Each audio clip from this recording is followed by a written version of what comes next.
nós estamos reunidos aqui para compartilhar sobre a palavra de Deus, coisa que a gente gosta muito de fazer. Junto comigo aqui, o irmão Luiz, diácono da nossa igreja, e o irmão Paulo, estudante de teologia, que está aqui junto com a gente também para conversarmos um pouco hoje sobre um assunto super interessante que é a carta aos Efésios. Esse é o seu café de cada dia. Estamos juntos, conversando sobre a palavra, tomando café, buscando a presença de Deus. Somos 3 irmãos em Cristo, amigos que amam a palavra de Deus e gostam de conversar e contar piada, né? Isso aí, pessoal. Faz a apresentação de vocês aí, o pessoal ouvir a voz de vocês, um de cada vez. Eu sou o Paulo, estudante de teologia, e para mim é um privilégio estar aqui hoje com o irmão Luiz, o pastor Alex, para meditar e conversar um pouco a respeito da palavra de Deus. É isso aí, Paulinho. Seja bem-vindo. Deus abençoe sua vida, viu? Amém. Graça e paz. Meu nome é Luiz, sou irmão aqui da Igreja Presbiteriana e estamos reunidos aqui em volta de um bom café, né? Compartilhando a palavra de Deus. Queremos crescer junto com os demais ouvintes. Que Deus nos abençoe a todos. E fiquemos aí com o café de cada dia, amém? É isso aí. Esse aqui é um programa que a gente criou. A gente criou esse programa aqui com esse objetivo, de compartilharmos um pouco sobre a palavra de Deus, inclusive falarmos como é que a gente tem vivido e que maneira que a gente tem estudado a Bíblia, compartilhar um pouco com vocês, até no sentido de poder ajudar as pessoas que querem conhecer um pouco mais sobre a Bíblia, que querem estudar a Bíblia e muitas vezes não sabem como fazer. Hoje a gente vai conversar sobre Efésios e a partir do momento que a gente for compartilhando informações sobre essa carta tão expressiva, tão interessante, a gente vai também dando orientações aí para pessoas que querem estudar a Bíblia em casa, que querem dedicar um pouco mais de tempo, no conhecimento da palavra de Deus. É isso aí, gente. Vamos lá, vamos começar então com a carta aos Efésios. Quem é que começa? Vamos falar sobre a autoria da carta. Essa carta, que é atribuída ao apóstolo Paulo, durante o decorrer da história teve bastante confusão, né? Porque teve algumas pessoas que disseram que talvez essa carta não seja de Paulo. Vocês leram alguma coisa a respeito disso? Quem quer falar? Sim, eu li sim alguma coisa a respeito disso, né? Alguns teólogos dizem que talvez a epístola aos Efésios não tenha sido escrito por Paulo, mas nada de concreto também, não tem como você cravar isso, e nem que ela não foi, como também que foi, porque por falta de comprovação. Não se chega a uma conclusão, né? Não se chega a uma conclusão a respeito disso. Até a gente estava conversando um pouco, Paulo, sobre isso, e a carta ela é muito impessoal, que difere bastante das outras cartas de Paulo, né? Eu acho que você deu uma olhada nisso também, né? Sim, dei uma olhada sim. Inclusive ela é assim, uma parte que eu dei uma olhada, ela é um pouco parecida mais com Colossenses. Mas ela tem, claro, as suas diferenças, tem muitas diferenças. Beleza, e aí, Luizão, o que você acrescenta para nós aí sobre essa questão da autoria? A questão da autoria, eu falo as mesmas palavras que o irmão Paulo, né, que não tem como constatar, né, mas assim, pelo conteúdo da carta, mais próximo de que foi Paulo mesmo que tem escrito a carta aos Efésios, né? Até pela abordagem com que ele aborda os assuntos ali, também tratando acerca do povo de Éfeso, né? Um povo gentil e também um povo judeu, tudo misturado ali, onde a sua grande maioria é gentil, e Deus vai estar tratando a respeito dessa carta que ele está enviando ao povo, amém? Estava dando uma olhada aqui, irmãos, e um estudioso chamado Marcus Burff. Esse estudioso Marcus Burff, ele traz uma ideia interessante. Dentre esses novos estudos que têm se desenvolvido na carta aos Efésios, ele diz realmente que existe não apenas duas, mas existe, bem interessante, de que de fato o primeiro escrito tenha sido de Paulo. Lembrando que essa é uma carta que foi levada por Tíquico, né? Ele que vai entregar essa carta lá. Então, existia um texto que foi escrito primeiramente, e esse texto foi pego por um editor, vamos colocar entre aspas esse editor, que vai utilizar as palavras, as primeiras palavras de Paulo, e vai fazer uma adaptação para que essa carta chegue contextualizada aos Efésios. Então ele vai e faz alguns acréscimos, faz algumas adaptações para que esse texto faça mais sentido aos irmãos de Éfeso. Essa é uma terceira possibilidade, né? Não só aquela que se discutia em que Paulo foi que escreveu, ou Paulo não foi quem escreveu. Eu achei interessante descobrir isso aqui num livro bem legal, vale a pena quem quiser ir fazer uma aquisição de aquela que se discutia em que Paulo foi que escreveu, ou Paulo não foi quem escreveu. Eu achei interessante descobrir isso aqui num livro bem legal, vale a pena quem quiser ir fazer uma aquisição de um livro. É a Introdução do Novo Testamento, da editora Vida Nova, e tem vários estudiosos aí, bastante conhecido. O organizador desse livro é o Carson, que é um dos nomes mais expressivos da área de estudos da Bíblia. Então vale a pena, é uma introdução bem legal. Tem todos os livros do Novo Testamento, com uma boa introdução, ela traz muitas informações bacanas. Então fica por aí. Bom, é muito complicado, né, assim, a gente dizer que foi Paulo, não foi Paulo, mesmo porque a gente não tem tanto conteúdo para fazer essa definição. Certo? E o destinatário? Essa carta foi para os Efésios mesmo, essa carta foi uma carta chamada carta circular, né? Que foi para mais de uma igreja. O que vocês acham aí no que vocês estudaram, as informações que vocês têm?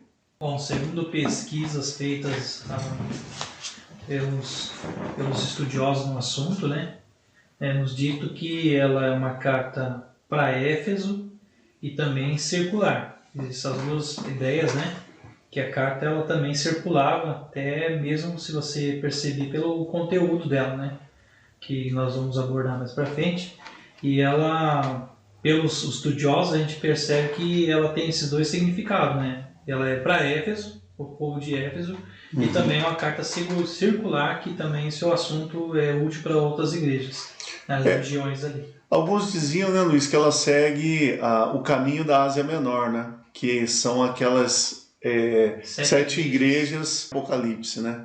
Então, essa carta que está destinada aos Efésios poderia também ser para Laodiceia, poderia ser para Pérgamo e todas as outras igrejas que aparecem lá em Apocalipse, né? Chegou a dar uma olhada nisso, Paulo? Sim, cheguei a dar uma olhada, sim. E o que eu pude perceber através de pesquisas foi que provavelmente não tenha sido uma carta direcionada a Éfeso, ao povo ali em Efésios, né? Por quê? Por dois motivos, a qual alguns teólogos tratam essa questão.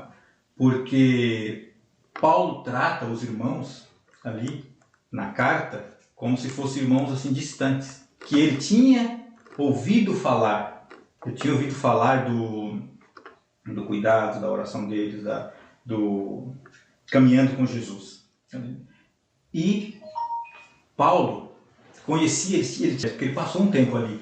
Ele era muito próximo, inclusive os presbíteros choram quando ele está indo embora, acho que está lá em Atos 24, né, se eu não me engano.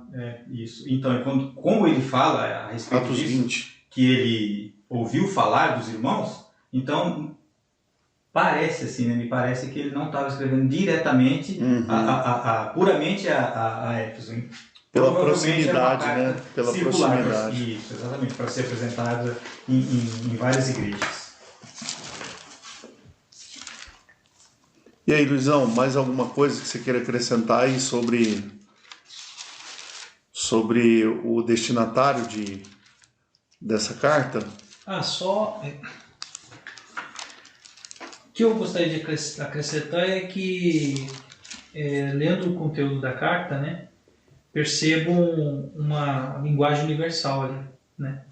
Uma linguagem que é para toda a igreja, independente se ela é de Éfeso ou de outra região, né?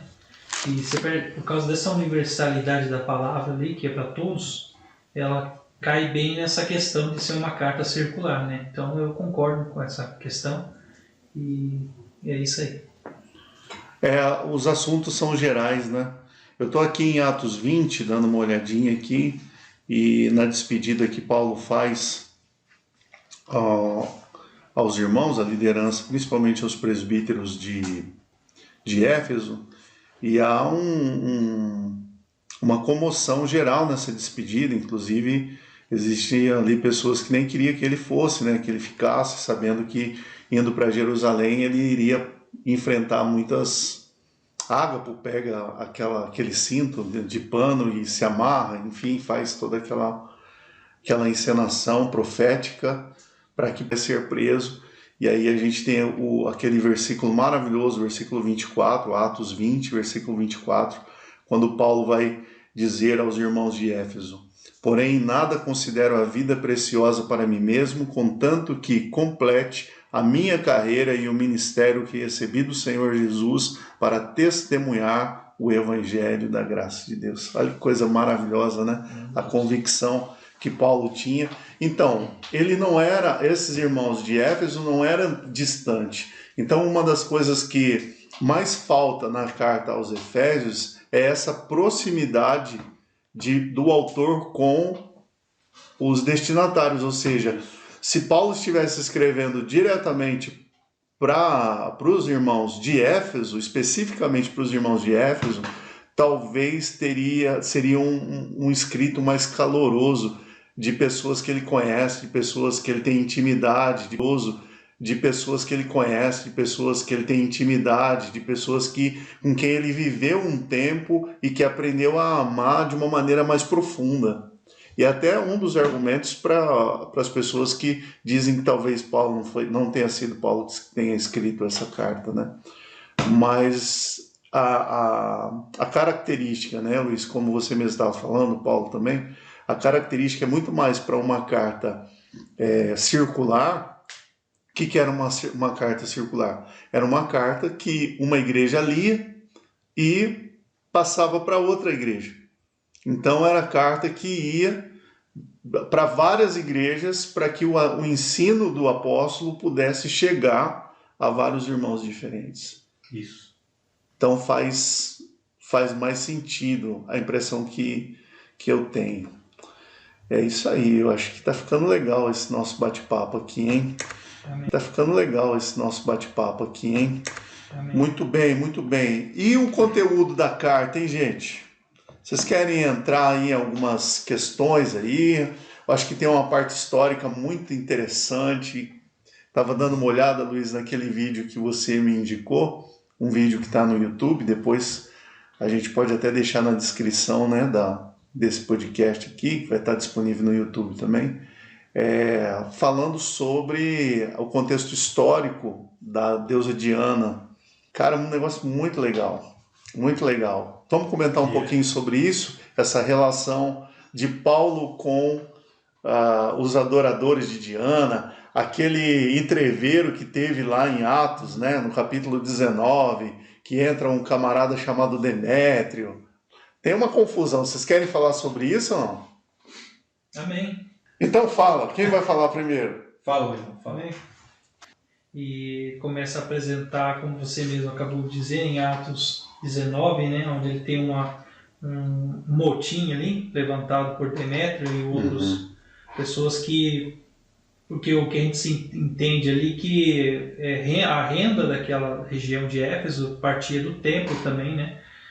As pessoas vendiam nichos de prata da deusa Diana, né? Então aquilo ali, as pessoas começaram a corresponder ao evangelho que Paulo pregava, e por causa dessa correspondência elas abandonavam as práticas da idolatria. Isso causou um certo prejuízo para a questão da venda, do comércio da deusa, né? E foi essa questão que você falou aí.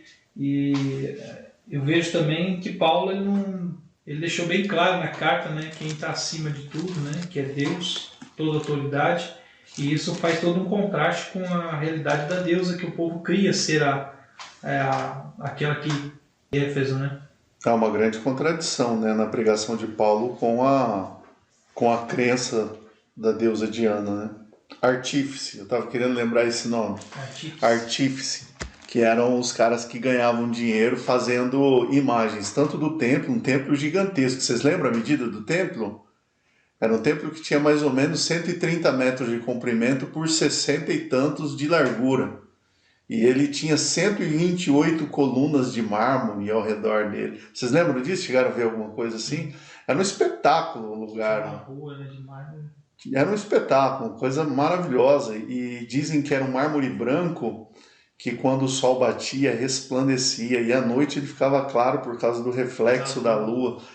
Deveria realmente ser algo muito esplendoroso. E esses artífices faziam as pequenas... Como é que chama? Nichos.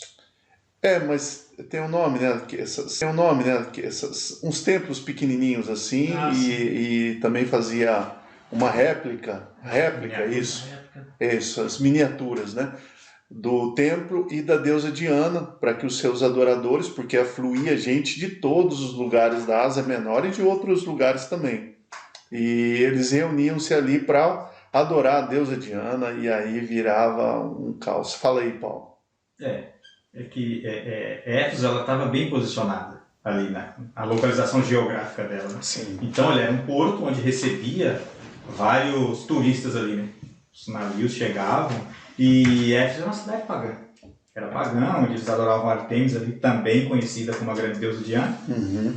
E quando Paulo chegou ali, o contraste dele trazendo o evangelho para aquele povo pagão que era acostumado, já estava acostumado a adorar e a vender essas réplicas, essas miniaturas, né? Porque que era acostumado, já estava acostumado a adorar e a vender essas réplicas, essas miniaturas, né? Porque também trazia lucro para eles. Uhum. Né? Então, teve todo um contraste para ele conseguir chegar e pregar para aquele povo, falar de um Deus que eles não conheciam. Então foi bem, assim, um contraste totalmente diferente do que o povo estava acostumado. E aí o povo começou a dar crédito à pregação de Paulo, né? E automaticamente Deméter viu que o seu negócio como artífice estava correndo risco. E aí ele faz todo aquele entreveiro lá, né? Como diz o nordestino, faz toda aquela bagunça lá, no sentido de provocar um motim, como disse bem o Luiz, e aí o Paulo acaba sendo preso, acaba tendo realmente uma grande confusão em virtude disso aí. Mas tem um lance que eu achei muito interessante, Luiz, que é a questão dos cultos que eram oferecidos à deusa Diana. Porque juntamente com a deusa Diana, que tinha sua estátua dentro do templo, e as pessoas que entravam ali, entravam para trazer as suas ofertas, as suas oferendas à deusa Diana. Numa sala à parte, também tinha a imagem de um outro deus, que era o Baco, ou Dionísio, que é o deus do vinho. E a maneira de se adorar, de prestar culto a Dionísio, a Baco, é uma festividade ou uma celebração regada a vinho. Como a deusa Diana era uma deusa que era também chamada da Grande Mãe e era uma deusa voltada à fertilidade, acontecia que existiam ali muitos servos e servas que serviam ali naquele templo que se davam como prostitutos e prostitutas cultuais. Eu achei muito interessante, inclusive nesse vídeo que a gente estava assistindo, falava sobre isso, Paulo. E aí uma das coisas que é mencionada nesse vídeo que a gente viu, diz que Paulo ele vai abordar muito essa questão da paternidade, principalmente no primeiro capítulo, que ele fala sobre o fato de Deus ter nos adotado como filhos, porque faz uma menção aos muitos órfãos que existiam em Éfeso. Porque as pessoas iam lá, os adoradores de Diana iam até o templo, tinha relação com as prostitutas cultuais. Pessoal, não é prostituta cultural, é cultual, né? Cultual, né? Vale aqui, né? Não é questão cultural, é cultual de culto. Então, as pessoas iam lá adorar e tinham relações, no meio de todo mundo, com as prostitutas cultuais, que se ofereciam como que se fosse a própria deusa Diana se dando as próprias divindades, vamos colocar assim, não deusa Diana simplesmente, mas as divindades se dando aos seus adoradores. E muitas crianças, muitas dessas prostitutas, elas engravidavam. E os seus filhos, uma vez que essa prostituta ela engravidava, ela não podia mais servir no templo. Olha que coisa doida, Paulo. E elas eram mandadas embora do templo. Então, no templo elas tinham a comida, elas tinham um lugar para ficar. Elas eram escorraçadas do templo, elas não tinham mais o que fazer. E muitas dessas crianças eram encontradas nas ruas. E era da cultura romana de vida adotar crianças que tinham, sei lá, que encontravam, filhos que sobreviveram à guerra, que perderam seus pais órfãos, né, que sobreviveram à guerra, eles adotavam essas crianças. E na carta aos Efésios nós vamos ler no primeiro capítulo que Deus nos adotou em Cristo, que talvez seja uma menção a essa realidade aos muitos órfãos, aos muitos filhos sem pai, sem mãe, que existia dentro da cidade de Éfeso, em virtude dessa banalização do sexo que acontecia, das orgias que acontecia nos cultos dentro do templo da deusa Diana. Eu achei essa informação fantástica. Né? E agora, olha que profundidade essa informação acaba acrescentando para a gente, né? Porque ele vai dizer que em Cristo, assim a informação acaba acrescentando para a gente, né? Porque ele vai dizer que em Cristo, assim como aquelas crianças abandonadas sem pai e sem mãe, que são adotadas pelas famílias que dão a elas condições de uma vida digna, em Cristo nós somos adotados pelo Pai, por Deus, e amados por Ele como filhos amados. Somos adotados em Cristo e tidos por Deus como filhos amados. Cara, que fantástico isso, né? O que vocês querem falar sobre isso aí? Acrescentar mais alguma coisa? Muito legal. Muito bom. Eu lembrei quando você citou Dionísio, né? Baco, Deus do vinho, né? Eu lembrei que talvez Paulo esteja pensando nessa questão que havia essa aglomeração com festas, com vinho, né? E com sexo explícito, assim. E a questão, quando ele fala em Efésios 5, né? Efésios 5,18, ele fala: não vos embriagueis com vinho, no qual há dissolução, mas pela renovação do vosso entendimento. Então você vê que Paulo ele parece lembrar da situação de Éfeso mesmo, né? Uhum. E ele traz esse texto aí. Cara, nossa, que tipo assim, muda completamente a compreensão e a noção quando você começa a ter informações, né? Porque se eu passo a olhar esse texto de Efésios 5, 19, 18, né? 18, né? É 19? 18 ou 19? 18. Efésios 5,18. 5,18, isso. Não vos embriagueis com vinho, no qual há dissolução, mas enchei-vos do Espírito Santo, isso. Né? Cara, isso passa a ter uma noção assim, muito mais interessante, mais profunda pra gente, né? Porque ele está falando não de algo que as pessoas não sabem, pelo contrário, é de algo que sabem, pelo contrário, é de algo que as pessoas viviam. E aí ele vai dizer assim, olha, não fiquem vocês se embriagando, porque quando vocês se embriagam, vocês estão debaixo da maldição do deus Dionísio. Porque aqueles que se embriagam perdem o sentido. Mas vocês devem se encher do Espírito Santo. E é lógico, o texto continua falando entre vós, com salmos e hinos, cânticos espirituais e tal, uma porção de coisa, né? Cara, é fantástico, né?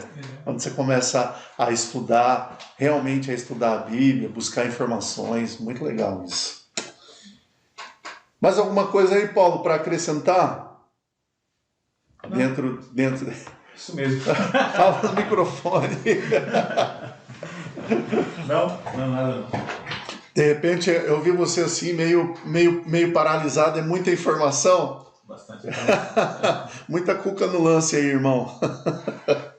E aí é interessante a gente falar sobre essas informações, porque são informações extra-texto, né? Sim. Não são informações que estão ali no texto bíblico, são informações históricas, principalmente informações históricas, informações literárias, que todas essas informações, elas devem ter um objetivo. Qual é o objetivo? Fazer com que a gente tenha um entendimento mais profundo. A imersão, né? Vai falar? Sim. Tem que, porque se você não falar no microfone, não vai aparecer aqui. Uma imersão, né, no assunto da carta, né? Justamente faz com que você tenha uma profundidade maior no entendimento daquilo que você está lendo.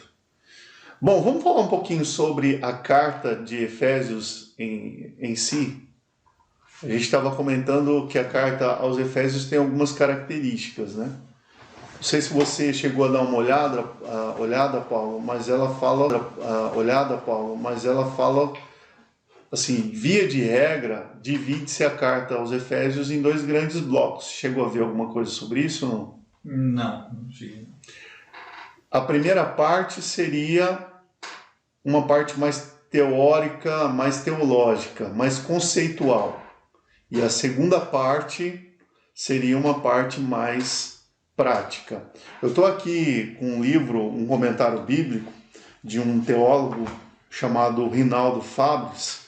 É um dos grandes teólogos, inclusive um teólogo católico, mas que traz uma informação muito bacana aqui nesse comentário bíblico que ele faz, traz muitas informações. E ele dá uma orientação eu achei muito interessante para que a gente possa compreender a carta aos Efésios. Ele vai dizer que existem 3 linhas de leitura para a carta aos Efésios. A primeira é a questão da unidade e da paz. Em que sentido? No sentido de que, principalmente no capítulo 2, o autor vai falar sobre que agora não existe mais escravo, não existe mais livre, não existe mais judeu, não existe mais gentil, porque agora nós somos cidadãos dos santos e concidadãos da família de Deus. Ou seja, em Cristo não existe mais separação. Voltando ao que você estava falando, Paulo, que é uma cidade portuária, era uma cidade de muitas nacionalidades. É como São Paulo, você que já viveu em São Paulo, você sabe como é, uma cidade cosmopolita, né? Tem gente de todo lugar. Nova York, Inglaterra, lá em Londres, na Inglaterra. Então são cidades que aglomeram muitas pessoas de muitas nacionalidades. As cidades portuárias, de maneira geral, trazem que aglomeram muitas pessoas de muitas nacionalidades.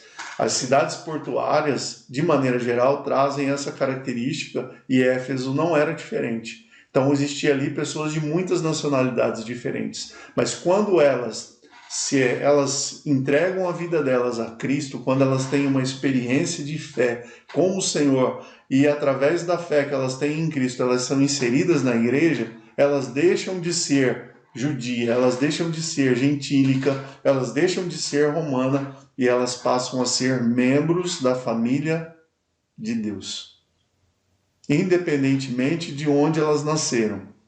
Né? Usando aqui agora uma linguagem paulina, joanina, lá do Evangelho, quando elas têm um novo nascimento, elas deixam de ser dessa ou daquela nacionalidade para se tornar filho de Deus. E como filho de Deus, ela passa a ser membro da família da Falando aos gentios, em uma certa parte da carta, e aí tem a parte que ele fala que agora, né, todos vocês adotados, né, em Deus, que Deus adotou através de Cristo, também são herdeiros, né, co-herdeiros com o povo, com os judeus. Ou seja, não há mais separação. Todos são herdeiros, co-herdeiros com Cristo.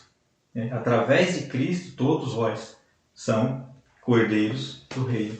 Você vê que fica claramente essa parte da separação Inclusive eu estou até com esse texto aqui, Efésios 2, aberto, no versículo 13, ele diz assim, ó, mas agora em Cristo Jesus, vós que antes estáveis longe, fostes aproximados pelo sangue de Cristo, porque ele é a nossa paz, o qual de ambos fez um, e tendo derribado a parede da separação que estava no meio, a inimizade, aboliu na sua carne, a lei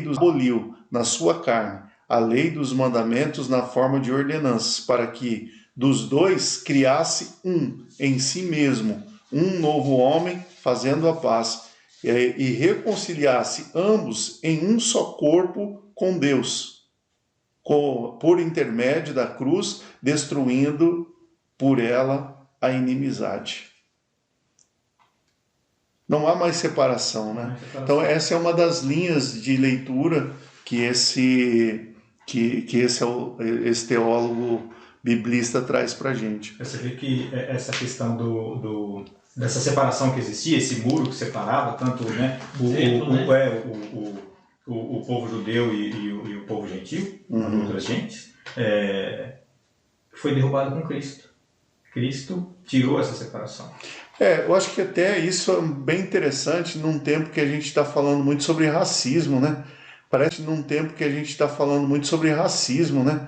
Parece que é um assunto tão antigo, assim, no sentido de que ficou no passado, mas agora parece que se torna algo tão vigente, algo assim tão necessário falar sobre isso, né? Não estou desmerecendo, mas, sei lá, a gente como brasileiro, eu cresci, eu tenho vários amigos negros, eu sou mestiço, eu não sei, sei lá, parece que o Brasil é um lugar onde não deveria ter essa sensação de que nós somos separados, porque aqui todo mundo é uma mistura de um monte de coisa, né? Até porque o Brasil não tem uma raça. Que raça que é o brasileiro? Eu acho que tá aí, nós somos brasileiros. Exatamente. Se nós somos negros, se nós somos amarelos, se nós somos brancos, somos brasileiros. Independente. O Brasil é uma mixigenação independente. O Brasil é uma mixigenação tão grande que não tem como ter uma raça única, não. Esse aqui é da raiz, né? Bom, pode até ter, são os índios. Você pode até pegar os índios, mas o resto... Mas, por exemplo, você estava falando comigo esses dias que tem índio na sua família. Tem, a minha bisavó, ela era índia. Então, cara... a minha bisavó era índia e o meu bisavô era dinamarquês. Dinamarquês. O cara veio lá... O cara é nórdico, ô Luiz, o cara é nórdico, a gente nem sabia disso, olha só. Então veja só a mistura. É uma mistura muito grande. Aí... É lógico que a gente não desmerece o fato do que aconteceu, o processo, né, da escravidão, enfim, tantas coisas pelas quais os negros de maneira específica passaram. A escravidão, digo mais pela realidade que a gente está vivendo hoje, parece ser um assunto estranho para o momento, né? A gente falar sobre racismo. Sei lá, eu não consigo entender muito bem. Não estou dizendo que não exista, mas eu tenho dificuldade de entender como pode ainda existir isso. Como pode existir. Agora, o racismo existe e é complicado, porque a questão do racismo ela vem da escravidão, de tudo que sofreu os negros escravos no Brasil, tanto no Brasil como nos Estados Unidos, os países que escravizaram os negros. E uma vez eu conversando com um colega meu, que ele era negro, e eu falei para ele, não, racismo... E ele continua sendo, né? Continua sendo. E eu falei, racismo? Eu não vejo muito racismo. Não vejo essas coisas. Ele falou, Paulo, você está falando isso porque você não conhece o racismo, porque você é branco. Ele falou, mas eu sou negro, eu sinto racismo na pele. Ele falou, esses dias atrás, a minha irmãzinha, e ela falou que não queria ir mais para a escola. E aí... meus pais foram perguntar para ela o porquê que ela não queria ir mais para a escola. Ela falou que era porque ela era negra, que as outras crianças ficavam zombando dela e fazendo piada. Naquela época era piada que falava, hoje em dia é bullying, né? Fazendo bullying. E ela falou que não queria ser negra. Por que ela era negra? Ela queria trocar de pele. Então você vê que às vezes, quando a pessoa sente na pele, é diferente. Assim, como eu estava dizendo, né? Não que não exista, mas parece que era um assunto que vencido, assim, né? Mas parece que não era. Era para ser. Era para ser, né? Era pra ser. Mas infelizmente não. O Luiz, ele é casado com uma mulher negra. O que você acha disso, Luiz? Eu acho uma benção, né? Porque eu não vejo essa conotação, né? Essa diferença, assim, né? Para mim é uma mulher como qualquer outra mulher, então não faço a distinção, assim, né? E eu acho que é uma bobagem, né? Aí você vê que na carta aos Efésios, Paulo traz um evangelho que acolhe todo mundo, né? É um Deus que não faz acepção de pessoas, né? E você vê que quem está inserido no evangelho, ele acaba tendo uma consciência assim, né? Que não vai para esse caminho do racismo, do radicalismo, um contra o outro. E simplesmente abraçar o próximo como nosso semelhante. Como mesmo. um igual, né? Cara, essa é uma das bênçãos do Evangelho. O Evangelho nos ensina a amar o próximo como a nós mesmos, independentemente da raça, da cor, da condição social, né, de ser pobre, de ser rico, de ser gordo, de ser magro, de ser alto, de ser baixo. O Evangelho é para todos. Isso é muito legal. Isso é muito legal. Essa é uma das linhas de leitura que o Fabris comenta. Uma segunda linha de leitura que ele comenta é a questão do senhorio de Cristo. Ou seja, na carta aos Efésios, a gente encontra sempre o autor enfatizando que só há um Senhor, Cristo. Esse é o único Senhor que existe e diante dele, olha que coisa interessante, até mesmo o mundo espiritual como o mundo físico se dobra, porque ele é o Senhor. Ele vai dizer que existem as potestades do ar, existem os demônios, existem o maligno que atua nos filhos da desobediência, mas ele vai dizer que mesmo sobre os seres espirituais, Cristo é Senhor sobre eles e Cristo é Senhor sobre toda e qualquer situação. Ele é o Senhor da igreja, ele é o Senhor do mundo. E é por isso que aí ele traz uma questão que a gente estava conversando um pouco sobre isso antes, trocando uma ideia, que é a questão a importância de se falar sobre as regiões celestiais dentro da carta aos Efésios. E a ideia de se falar das regiões celestiais é de dizer que Cristo está acima de todas as coisas e que a igreja, por quem ele morreu, está com ele nas regiões celestiais. É um assunto bem interessante, que a gente fica pensando, mas como é que eu estou na região celestial, mas eu estou na terra, como é que eu faço? Eu estou lá ou eu estou aqui? Quando você faz parte da igreja, olha que interessante. Você estava falando alguma coisa sobre isso, Luiz? O que você, de repente, acrescentar alguma coisa sobre essa questão das regiões celestiais? Essa expressão de Paulo, né, que é usada várias vezes na carta aos Efésios, sobre as regiões celestiais, né, mostrando, né, para nós que essa ideia de ser algo que está para além do aqui e agora, né, regiões celestiais, não dá essa ideia de algo que está para cima de tudo, né, além de todos, né, e ele sempre dá essa ideia de que Deus está acima de tudo. Ele é a supremacia e está acima de todos os deuses que na verdade não são deuses, né, mas que usa esse título. E o que eu vejo é a necessidade de Paulo dar essa expressão para o povo de Éfeso, por ser um povo misturado, né? Gentil. Um povo esotérico também, né? Um povo de muito ocultismo, né? Se eu não estou enganado, parece que dentro das 13 cartas que Paulo escreve, ele diz que houve um momento em que o povo queimou até os seus livros, né? No final de Atos 19. Ele queima os livros de magia. Livros de magia, isso mesmo. Isso mostra a conversão do povo, né? E eles se dirigindo agora a Deus e abandonando as práticas, as velhas práticas, né? E mostra como foi impactante a mensagem do Evangelho pregado lá em Éfeso. É isso mesmo. Muito legal. Você quer acrescentar alguma coisa sobre isso, Paulo?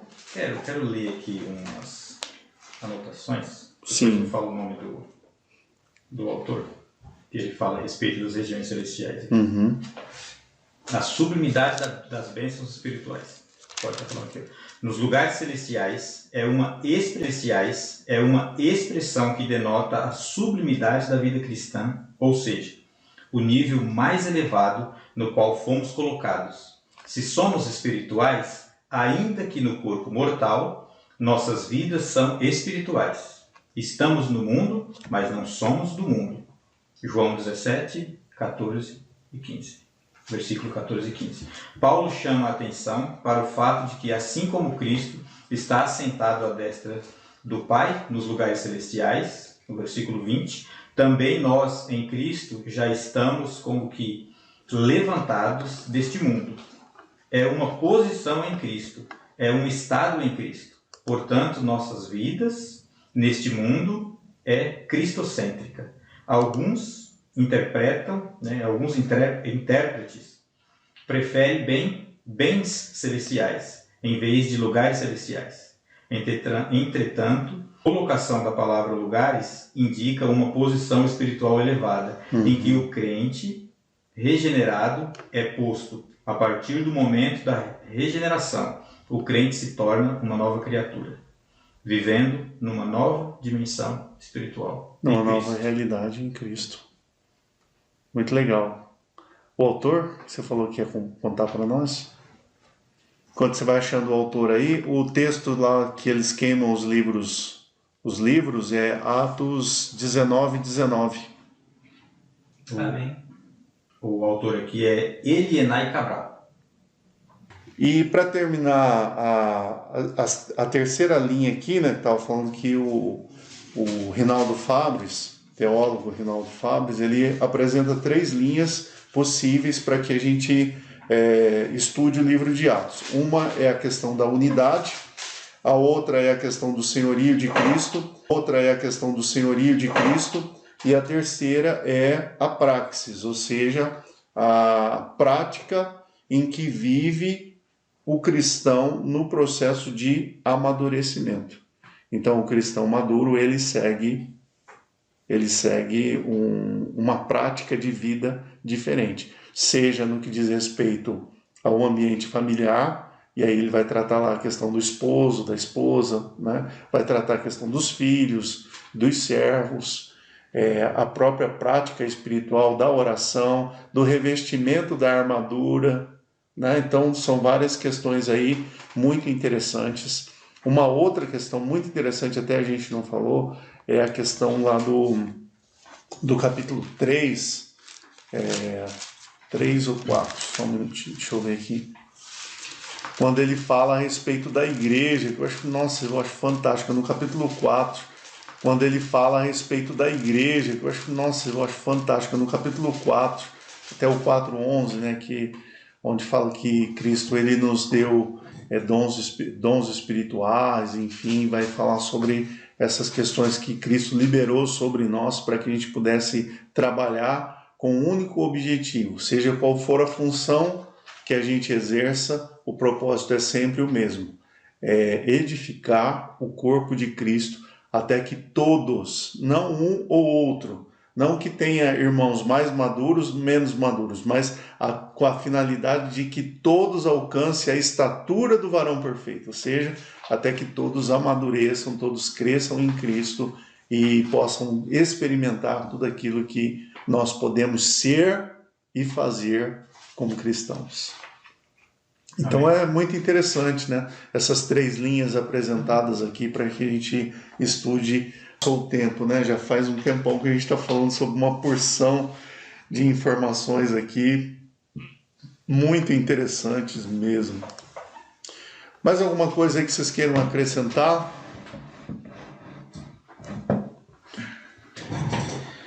Eu gostaria de acrescentar uma questão que que eu vejo em Paulo, né? Paulo é conhecido como doutor dos gentios, né? Mestre, né?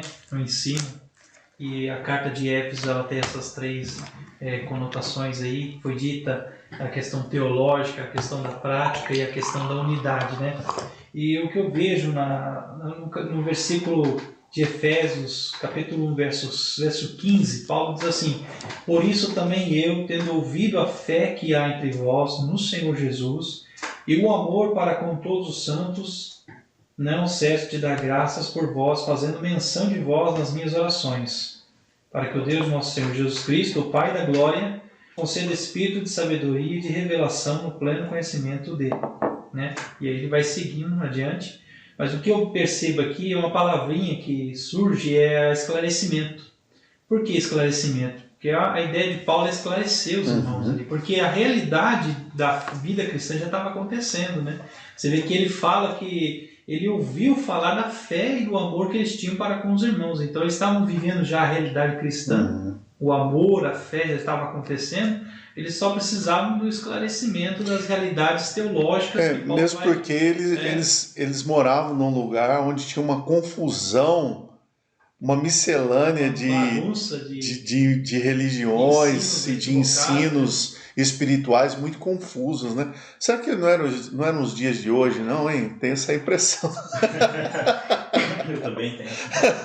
Porque o povo tem uma mente já esclarecida, né? Uma mente já formatada na ideia do que eles creem, né? De fato, né? E eles já estavam vivendo essa realidade, né? Que ele mesmo fala que ouviu falar da fé e do amor que eles tinham pelos outros. E aí ele, é claro, usando as suas palavras mais difíceis, às vezes que até Pedro disse difícil de interpretar, né? E ele tentou assim trazer esclarecimento para os irmãos, como foi dito aí em Efésios, né? Sobre a questão da teologia mesmo, do cabeça que é Cristo, né? Sobre a questão da unidade que havia entre os irmãos, né? O gentio, o judeu, e ele segue por esse caminho, né? E depois ele continua falando das práticas, né? No capítulo 4 em diante. Uma coisa que eu ia acrescentar é que me chamou a atenção é no capítulo 2, que ele fala sobre a grande mudança, né? Que ele fala do passado dos irmãos, né? Que ele vos deu vida estando vós mortos, né? Ele fala do passado e fala da ação de Deus, né? Então você vê que é um Deus que agiu em nosso favor, em favor da humanidade, e ele deixa claro isso para que eles entendam que, né, Deus é que promoveu tudo isso. E não é o braço deles, né? Não é. Você vê que a salvação para as boas obras, não boas obras para a salvação. Exatamente. Né? Ele deixa claro isso para que não haja dúvida. Pela graça sois salvos, né? E ele exalta a graça de Deus, né? Para que ninguém, né? Ninguém se glorie, assim que ele fala, né? Eu deixo isso como um lembrete, né? Uma coisa que me chamou bastante atenção, no capítulo 3, da questão da oração. Paulo fala que ele está orando pelos irmãos, a questão do conhecimento. O desejo do coração de Paulo, como o irmão estava falando, o irmão Luiz, da questão do conhecimento. Como ele tinha desejo que o povo conhecesse a Deus. E não só conhecesse, mas se aprofundasse, como ele diz, né? E aí Paulo fala dos seus desejos em oração a Deus, para que ele nos for por meio do Espírito Santo, a nos aprofundar na busca espiritual em conhecimento, para nos aproximar de Deus por intermédio de Cristo, assim como todos os santos, para que todos cheguemos à plenitude de Deus. Por isso ele cita a largura, o comprimento, a altura e a profundidade. Quando ele cita isso, é o desejo dele de que nos aprofundemos de maneira total e plena do conhecimento de Deus. Isso me chamou bastante atenção. Versículo 19, né? Versículo 18 e 19 de Efésios 3. A fim de poderdes compreender com todos os santos qual é a largura, o comprimento e a altura e a profundidade, e conhecer o amor de Cristo, que excede a todo o entendimento, para que sejais tomados de toda a plenitude de Deus. Esse é um dos versículos que eu mais... Sejais tomados de toda a plenitude de Deus. Esse é um dos versículos que eu mais gosto. Ora, aquele que é poderoso para fazer infinitamente mais do que pedimos mais do que tudo quanto pedimos ou pensamos, conforme o seu poder que opera em nós. A Ele seja a glória na Igreja e em Cristo Jesus por todas as gerações, para todos sempre. Amém. Amém. Isso é tremendo, sabe? Maravilhoso. Isso é maravilhoso. E outra parte que me chamou bastante atenção também, que eu achei, quando ele fala da importância de os irmãos viverem na unidade. A importância da unidade. Quando Paulo fala, né, da unidade do corpo, a importância dos irmãos viverem unidos em amor. Isso também me chamou bastante atenção. Por quê? Quando ele trata dessa unidade e ele faz essa analogia entre o corpo e a igreja, como o corpo de Cristo e Cristo como cabeça, às vezes leva a gente a pensar nessa questão do corpo e Cristo como cabeça. Claro, a gente vai fazer o quê? A vontade de Cristo, que é a cabeça. O corpo faz a vontade da cabeça. Sim. Mas uma outra parte que me chamou a atenção foi a questão, quando a gente pega o corpo, fazendo uma analogia aqui, ele tem as ligaduras. Ele faz, né, os ligamentos. Os ligamentos. Então essas juntas onde liga, eu parei para pensar e fiquei pensando assim, se Cristo não tiver em todas as partes ligando o corpo, esse corpo nunca vai ser bem ajustado. Ele só será um corpo bem ajustado se Cristo estiver ligando cada parte do corpo. Isso eu achei tremendo, é maravilhoso, Paulo. E é interessante isso que você está ressaltando, Paulo, porque nessa sua fala você traz os, né, que a gente estava comentando aqui, é o senhorio de Cristo, ou seja, o Senhor presente e governando sobre todas as partes ligadas, unidas, e todas as partes trabalhando a serviço de Cristo. Ou seja, todo mundo tem que funcionar bem, ninguém fica parado, todo mundo um abençoando o outro e todos trabalhando para a glória de Cristo. Aleluia. E é por isso que a palavra fala, né? Tudo por Ele, para Ele, por meio dele. Se não for dessa forma, as coisas não vão... E para Ele. Bem certo, é para Ele. Então é tremendo, sabe? Cara, muito bom, muito bom. Acho que a gente podia terminar por aqui, né? Agora vamos ficar só com a parte do café. Que tá muito bom, parabéns. É verdade, Luiz, você já está eleito o cara que faz o café aqui, o oficial, né, Paulo? Exatamente, também. Vamos terminar por aqui. Acho que na quinta-feira nós temos a nossa live, né? Toda quinta-feira à noite. Eu vou pegar um gancho nesse nosso podcast aqui para compartilhar um pouco sobre a carta aos Efésios. Acho que o assunto foi muito legal, vale a pena a gente continuar. Palavrinha final para a gente encerrar o nosso podcast aqui. Luiz, uma palavrinha final aí para a gente encerrar. Vai aí o meu agradecimento, né, a todos os irmãos presentes aqui, né? E Deus abençoe a todos os que estão participando, ouvindo esse podcast. Esperamos que seja edificante para todo mundo, né? Que o nome de Deus seja glorificado através de todas as vidas que podem usufruir desse benefício. Amém? Amém. Eu louvo e glorifico a Deus pela vida dos irmãos, por esse momento muito gostoso que a gente pôde participar aqui e que a palavra do Senhor, né, que essa palavra possa tocar o mais profundo do coração de cada ouvinte, de cada pessoa que venha a ouvir essa palavra. Que Deus abençoe a todos. Amém. É isso aí, gente. Assim a gente está encerrando aqui o nosso primeiro café de cada dia. A ideia é a gente unir duas coisas que a gente gosta muito, o café e a fé. E a gente poder compartilhar com os irmãos um pouco daquilo que a fé cristã tem acrescentado na nossa vida por meio da palavra de Deus. Não há fé sem a palavra de Deus, no sentido de que nós nos aproximamos de Deus por meio do conhecimento da palavra. Quanto mais da palavra nós temos, mais de Deus nós conhecemos e mais a nossa fé cresce e se fortalecemos e mais a nossa fé cresce e se fortalece. E para adocicar um pouco o nosso papo aqui, a gente conversa tomando café. Um grande abraço para você, obrigado por ficar com a gente até agora. Deus abençoe grandemente a sua vida, em nome de Jesus. Forte abraço.